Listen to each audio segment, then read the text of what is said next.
እግዚአብሔርን የሚያስቆጡ 5 አደገኛ ልማዶች። ጊዜው ሳያልፍ አሁኑኑ አቁም። ዛሬ የምንናገረው ነገር የህይወታችሁን አቅጣጫ በፍጹም የሚቀይር፣ መንፈሳዊ አይኖቻችሁን የሚከፍት እጅግ በጣም ወሳኝ የሆነ ርዕስ ነው። በህይወታችን ውስጥ ምንም አይደሉም፣ ኖርማል ነው ብለን የምናልፋቸው ነገር ግን የእግዚአብሔርን ቁጣ የሚያስነሱ፣ ከበረከታችን የሚጋርዱና ጸሎታችን ወደ እግዚአብሔር እንዳይደርስ የሚያደርጉ 5 መጥፎ ልማዶች አሉ። አብዛኞቻችን እነዚህን ልማዶች ሳናውቀው በየቀኑ እንፈጽማቸዋለን። ነገር ግን መጽሐፍ ቅዱስ እንደሚያስተምረን አምላካችን እግዚአብሔር መሐሪና ይቅር ባይ ቢሆንም ቅዱስና ጻድቅ አምላክ ነው። ኃጢአትንና ትዕቢትን አይታገስም። ዛሬ ጊዜው ሳይረፍድ በሩ ሳይዘጋና የእግዚአብሔር ምሕረት እያለ እነዚህን 5 ልማዶች ልናቆም ይገባል። ይህንን ቪዲዮ እስከ መጨረሻው ከተከታተላችሁ በኋላ ህይወታችሁ እንደ ቀድሞ አይቀጥልም። ለዚህ ቻናል አዲስ የሆናችሁ እንኳን ደህና መጣችሁ። ሄኖክ ፈለቀ ነኝ። ቻናሉን ሰብስክራይብ በማድረግ ቤተሰብ መሆን እንዳትረሱ። ይሄ ቪዲዮ ለብዙ ሰዎች እንዲደርስም ላይክ አድርጉ። ሐሳብ አስተያየታችሁን ኮሜንት ለመጻፋችሁ እንዳትረሱ። ዝግጁ ከሆናችሁ ወደ መጀመሪያው ነጥብ እንለፍ። አምላክን እጅግ በጣም የሚያስቆጣው የመጀመሪያውና ዋነኛው ልማድ ትዕቢት ነው። ዲያብሎስ ከሰማይ የወደቀው በትዕቢቱ ምክንያት እንደነበረ ታውቃላችሁ። ትዕቢት ማለት እኔ በራሴ በቃለሁ፣ የእግዚአብሔር እርዳታ አያስፈልገኝም፣ ከሌሎች የተሻልኩ ነኝ ብሎ ማሰብ ነው። ብዙ ጊዜ በጥበባችን፣ በሀብታችን፣ በትምህርታችን ወይም በውበታችን እንመካለን። ነገር ግን ያለ ሁሉ ከእግዚአብሔር የተሰጠ መሆኑን እንረሳለን። መጽሐፍ ቅዱስ ስለ ትዕቢት ምን ይላል? መጽሐፈ ምሳሌ ምዕራፍ 16 ቁጥር 18 ላይ እንዲህ ይላል፣ ትዕቢት ጥፋትን፣ ኩሩ መንፈስም ውድቀትን ይቀድማል ይለናል። እንዲሁም ደግሞ መጽሐፍ ቅዱስ በያዕቆብ መልእክት ምዕራፍ 4 ቁጥር 6 ላይ እንዲህ ይላል፣ ነገር ግን ጸጋን አብልጦ ይሰጣል። ስለዚህ እግዚአብሔር ትዕቢተኞችን ይቃወማል፣ ለትሑታን ግን ጸጋን ይሰጣል ይላል። አንድ ትልቅ ዛፍ አስቡ። ይህ ዛፍ የራሱን ጥንካሬ ብቻ ካመነ ነፋስ በመጣ ጊዜ ወዲያውኑ ይወድቃል። እኛም ከእግዚአብሔር ርቀን በራሳችን ጥንካሬ ስንመካ እንደዚያው እንወድቃለን። እግዚአብሔር ትዕቢተኛውን ሰው በሩቁ ይቃወመዋል። ወዳጄ ሆይ ዛሬ በህይወት ላይ ያለውን ትዕቢት አስወግድ። በትህትና ወደ እግዚአብሔር ተመለስ። ትህትና የእግዚአብሔርን በረከትና ምሕረት የምትስብበት ትልቁ ቁልፍ ናት። ሁለተኛው አምላክን የሚያስቆጣው እና የጸሎት በራችንን የሚዘጋው ልማድ ቂም መያዝና ይቅር አለ ማለት ነው። ብዙዎቻችን እገሌ የበደለኝ በደል እጅግ ትልቅ ስለሆነ በፍጹም ይቅር አልለውም እንላለን። ነገር ግን አስቡት፣ እኛ በየቀኑ በሐሳባችን፣ በንግግራችንና በስራችን እግዚአብሔርን ስንበድለው እርሱ በልጁ በኢየሱስ ክርስቶስ ደም ይቅር ይለናል። ታዲያ እኛ ወንድማችንን ወይም እህታችንን ይቅር ለማለት እንዴት እምቢ እንላለን? መጽሐፍ ቅዱስ በማቴዎስ ወንጌል ምዕራፍ 6 ቁጥር 14 እስከ 15 ባለው ክፍል ላይ እንዲህ ይላል፣ ለሰዎች ኃጢአታቸውን ይቅር ብትሉ የሰማይ አባታችሁ እናንተን ደግሞ ይቅር ይላችኋልና፣ ለሰዎች ግን ኃጢአታቸውን ይቅር ባትሉ አባታችሁም ኃጢአታችሁን ይቅር አይላችሁም ይለናል። ኤፌሶን ምዕራፍ 4 ቁጥር 31 እስከ 32 ባለው ክፍል ላይ እንዲህ ይላል፣ መራርነትና ንዴት፣ ቁጣም፣ ጩኸትም፣ መሳደብም ሁሉ ከክፋትም ሁሉ ጋር ከእናንተ ዘንድ ይወገድ።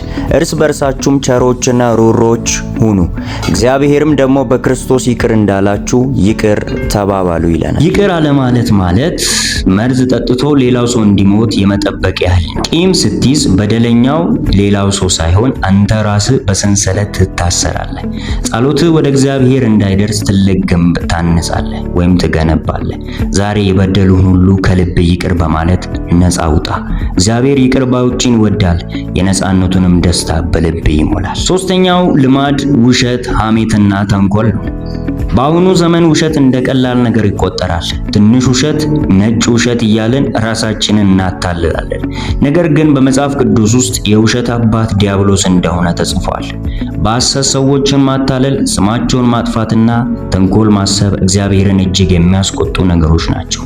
መጽሐፍ ቅዱስ በመጽሐፈ ምሳሌ ምዕራፍ 6 ቁጥር 16 ጀምሮ እንዲህ ይላል፣ እግዚአብሔር የሚጠላቸው 6 ነገሮች ናቸው፣ 7ንም ነፍሱ አጥብቃ ትጸየፈዋለች። ትዕቢተኛ ዓይን፣ ሐሰተኛ ምላስ፣ ንጹሕ ደም የምታፈስ እጅ፣ ክፉ ሐሳብን የሚያበቅል ልብ፣ ወደ ክፉ የምትሮጥ እግር፣ በሐሰት የሚናገር ሐሰተኛ ምስክር፣ በወንድማማቾች መካከል ጠብን የሚዘራ ይለናል። እንዲሁም ደግሞ በዮሐንስ ራዕይ ምዕራፍ 21 ቁጥር 8 ላይ እንዲህ ይላል፣ ዳሩ ግን የሚፈሩና የማያምኑ የርኩሳንም የነፍሰ ገዳዮችም የሴሰኞችም የአስማተኞችም ጣዖትንም የሚያመልኩ የሐሰተኞችም ሁሉ እድላቸው በዲንና በእሳት በሚቃጠል ባህር ነው፣ ይኸውም ሁለተኛው ሞት ነው ይለናል። ምላስ ትንሽ የሰውነት ክፍል ናት፣ ነገር ግን ትልቅ ጫካን በእሳት እንደምታቃጥል ትንሽ ብልጭታ ናት። በምላስ ሰውን ልትገነባ ወይም ልታፈርሰው ትችላለህ። እግዚአብሔር የእውነት አምላክ ስለሆነ በሐሰትና በተንኮል የሚመላለስን ሰው አይባርክም። ከዛሬ ጀምሮ ምላስን ከክፉ አፍህንም ከአታላይ ንግግር ጠብቅ። እውነትን መናገር ዋጋ ቢያስከፍልም እንኳ እግዚአብሔርን ደስ ያሰኛልና እውነትን ለመናገር ትጋ። አራተኛውና አጥፊው ልማድ ምንዝርና ፖርኖግራፊ መመልከትና የሥጋ ፈቃድ ነው። ዛሬ ዓለማችን ዝሙትንና የሥጋ ፈቃድን እንደ ዘመናዊነትና ነፃነት ትቆጥረዋለች። በማህበራዊ ሚዲያ፣ በፊልሞችና በሙዚቃዎች ውስጥ ዝሙት የተለመደ ነገር ተደርጓል። ነገር ግን እግዚአብሔር ቃል አሁንም አልተቀየረም። አካላችን የመንፈስ ቅዱስ ቤተ መቅደስ ነው። መጽሐፍ ቅዱስ በአንደኛ ቆሮንቶስ ምዕራፍ 6 ቁጥር 18 ጀምሮ እንዲህ ይላል፣ ከዝሙት ሽሹ። ሰው የሚያደርገው ኃጢአት ሁሉ ከሥጋ ውጪ ነው። ዝሙትን የሚሰራ ግን በገዛ ሥጋው ላይ ኃጢአትን ይሰራል። ወይስ ሥጋችሁ ከእግዚአብሔር የተቀበላችሁት በእናንተ የሚኖረው የመንፈስ ቅዱስ ቤተ መቅደስ እንደሆነ አታውቁምን? በዋጋ ተገዝታችኋልና ለራሳችሁ አይደላችሁም። ስለዚህ በሥጋችሁ እግዚአብሔርን አክብሩ ይለናል። እንዲሁም ደግሞ ዕብራውያን ምዕራፍ 13 ቁጥር 4 ላይ እንዲህ ይላል፣ መጋባት በሁሉ ዘንድ ክቡር፣ መኝታውም ንጹሕ ይሁን፣ ሴሰኞችንና አመንዘሮችን ግን እግዚአብሔር ይፈርድባቸዋል ይለናል።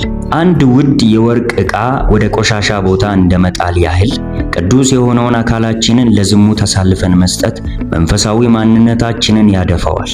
ፖርኖግራፊ፣ ዝሙትና ሕገወጥ የጾታ ግንኙነት የሰውን መንፈሳዊ ኃይል ይበላሉ፣ አእምሮን በባርነት ይይዛሉ። ከዚህ ልማድ ለመውጣት ዛሬውኑ ውሳኔ ወስን። ዓይኖችህን፣ አእምሮንና አካልን ለፈጣሪ ቅዱስ፣ ሕያውና ደስ የሚያሰኝ መስዋዕት አድርገህ አቅርብ። አምስተኛውና ብዙዎቻችን ሳናውቀው የምንፈጽመው ልማድ ማጉረምረምና ምስጋና ቢስነት ነው። እግዚአብሔር ያደረገልንን ሺህ መልካም ነገሮች እንረሳና በሕይወታችን በጎደለው በአንድ ነገር ላይ በማኩረፍና በማጉረምረም እንኖራለን።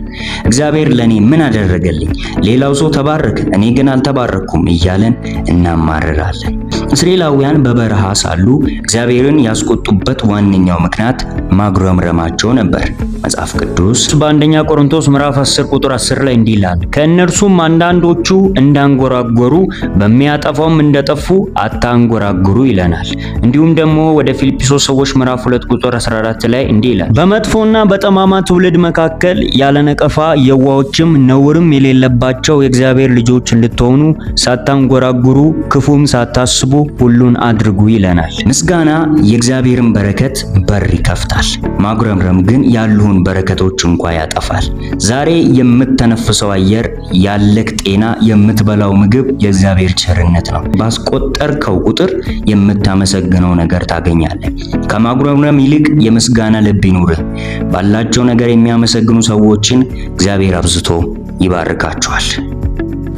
ወንድሞቼና እህቶቼ ዛሬ የተነጋገርናቸው 5 ልማዶችን ተመልከቱ።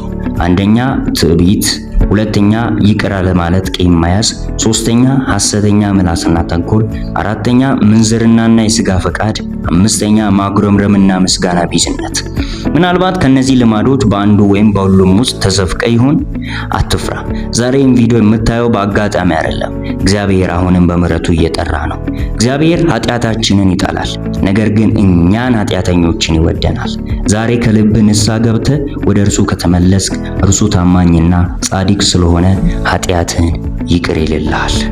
እንግዲህ ቤተሰቦች ውድ ጊዜያችሁን ሰውታችሁ እስከ መጨረሻው ስለተከታተላችሁ ከልብ አመሰግናለሁ። ቪዲዮ ላይክ ካላደረጋችሁ ደግሜ ላስታውሳችሁ ላይክ አድርጉ። ለዚህ ቻናል አዲስ ሆናችሁ ምን እየጠበቃችሁ ነው? ሰብስክራይብ በማድረግ ቤተሰብ መሆን እንዳትረሱ። ነገ በሌላ ቪዲዮ ተመልሼ እመጣለሁ። ይመቻችሁ።